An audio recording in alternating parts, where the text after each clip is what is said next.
Bonjour mes amis, on va voir aujourd'hui 5 signes que tu as blessé ton ou ta perverse narcissique. Attention, je ne recommande aucune violence du tout, ni de blessure, ni rien. Donc on va voir aujourd'hui que tu as dû observer des choses ou tu vas observer des choses qui sont l'indication claire que ce que tu as fait en partant ou que ce que tu lui as dit a fonctionné. C'est juste aujourd'hui l'idée de reprendre son pouvoir sur quelqu'un. Souvent, quand on est blessé par une personne qui est perverse narcissique, on perd notre confiance en nous. Et là, mon idée, c'est de vous faire reprendre confiance en vous, de montrer que oui, vous avez le pouvoir. J'entends souvent en coaching des choses comme « mon pervers narcissique est trop fort, mon pervers narcissique est indestructible ». J'ai encore vu en commentaire hier sous une vidéo. Alors qu'en réalité, oui, ton pervers narcissique peut ressentir de la souffrance, c'est juste qu'il ne le montrera pas. Ou enfin, on va voir que oui, il le montre de manière indirecte, mais il ne le montrera pas de manière directe à toi. Ça veut dire que c'est comme un acteur, il va faire semblant que tout va bien,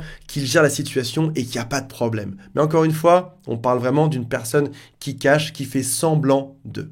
Avant de démarrer, si vous le souhaitez, vous connaissez les consignes, abonnez-vous à la chaîne. Il y a aussi un quiz qui s'appelle « Est-ce que cette personne est perverse narcissique ou pas ?» Et si tu veux en parler, si c'est compliqué aujourd'hui pour toi, mon équipe est là au téléphone pour en parler avec toi. Le lien pour prendre rendez-vous est juste en dessous. Alors, j'ai dit qu'on allait voir 5 signaux. En réalité, oui, il y a 5 signaux, mais ils sont chronologiques dans le temps. Et ça va faire aussi 5 étapes que tu vas observer. Je te promets que, pour ma part, je les ai observées il n'y a pas très longtemps. Toute première étape, ton pervers narcissique prend de la distance. Alors, au début, bien évidemment, c'est pas le cas. Quand tu pars, quand tu commences à toi-même prendre distance, quand tu lui expliques que tu ne veux plus de cette relation, il va t'harceler, il va t'envoyer plein d'SMS, il va tenter. Et puis tout à coup, tu as l'impression que ça a fonctionné. T'es parti, l'autre ne t'envoie plus rien. Il ne cherche plus la communication. En réalité, c'est que il a vu que tu avais repris ton pouvoir et il a besoin de reprendre le contrôle. Il a besoin de rassembler ses affaires, de rassembler ses esprits dans sa tête pour reprendre un peu de souffle et pour aller mieux. Tu lui as fait du mal en partant. Il n'a pas réussi à te contrôler suffisamment et là, il a besoin juste de se retirer. Au bout de quelques temps, ça peut être quelques semaines, ça peut être quelques mois, ça peut même être quelques années. Ton pervers narcissique va s'excuser de son comportement, soit auprès de toi, soit auprès de tes amis, parce qu'il sait très bien que s'il en parle à tes amis, ça va finir par se savoir. Et toi, tu l'avais tant attendu, ce moment-là. Ton pervers narcissique te dit « j'ai retrouvé mes esprits, je m'étais perdu totalement.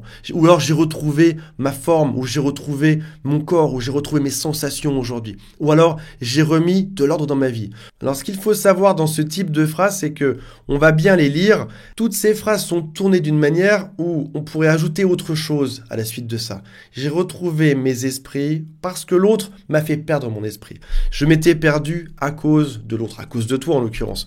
J'ai retrouvé mon corps où j'ai perdu du poids parce que l'autre m'avait fait prendre du poids. Alors ça, ils vont pas le dire. Tu auras juste le début de la phrase. Mais ce ne sont pas des excuses franches, genre j'ai vraiment déconné, j'ai fait n'importe quoi. Non, c'est j'ai retrouvé mes esprits.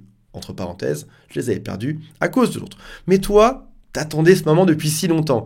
T'as l'impression que ça y est, l'autre a compris. L'autre est prêt à faire de grosses excuses. Il a enfin fait un premier pas, il a compris ce qui se passait, il est redevenu normal. J'avais tant espéré que l'autre soit normal et aimant que peut-être que notre relation amoureuse ou amicale ou professionnelle est possible à nouveau.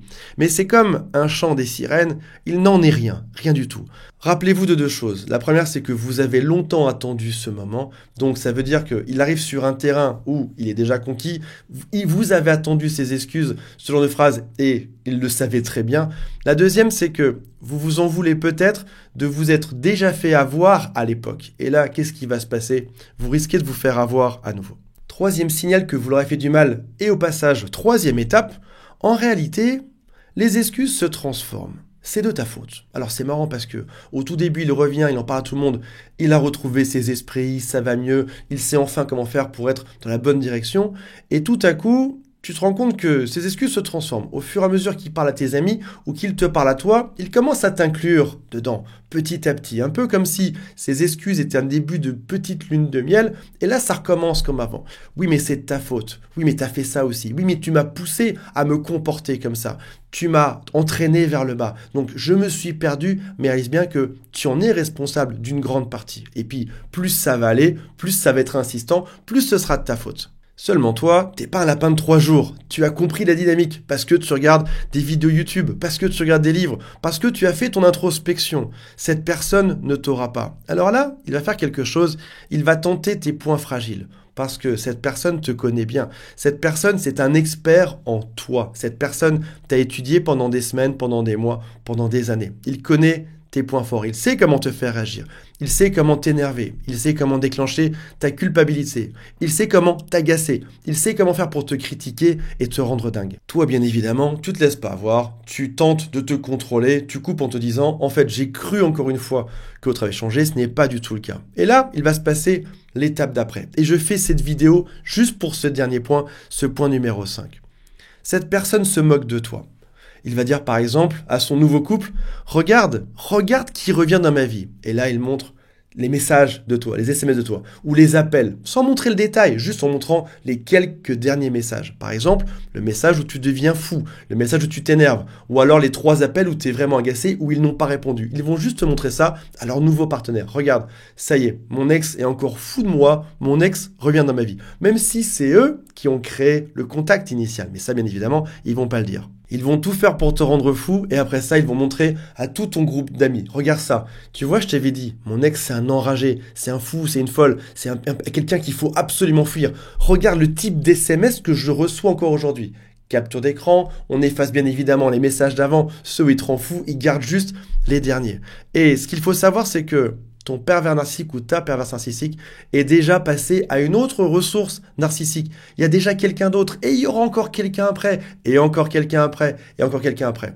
Tu es juste, encore une fois, où ils tentent de te faire redevenir un pion dans leur pyramide ou dans leur mascarade. Ils tentent de t'utiliser pour dire « Regarde, cette personne est dingue de moi. Ça veut dire que j'ai une valeur incroyable. Ça veut dire que tous mes ex me courent après. Et ça veut dire que oui, mon ex est vraiment fou. » Heureusement, tu as vu cette vidéo. Heureusement, tu sais également qu'un pervers narcissique ne change jamais. C'est un des rares profils psychologiques qui ne se remet jamais en question. C'est bien ça, au passage, qui crée sa propre perte. Donc, n'attends pas que ton pervers narcissique change. N'attends pas des excuses. Cette personne ne changera juste jamais. Voilà, mes amis, je rappelle qu'il y a le quiz en dessous. Il y a mon équipe qui vous attend. On se retrouve très prochainement et j'ai hâte de lire des commentaires pour savoir si votre pervers narcissique est revenu ou pas encore. Parce que vous inquiétez pas, ça finit toujours par arriver. Salut à tous, bye.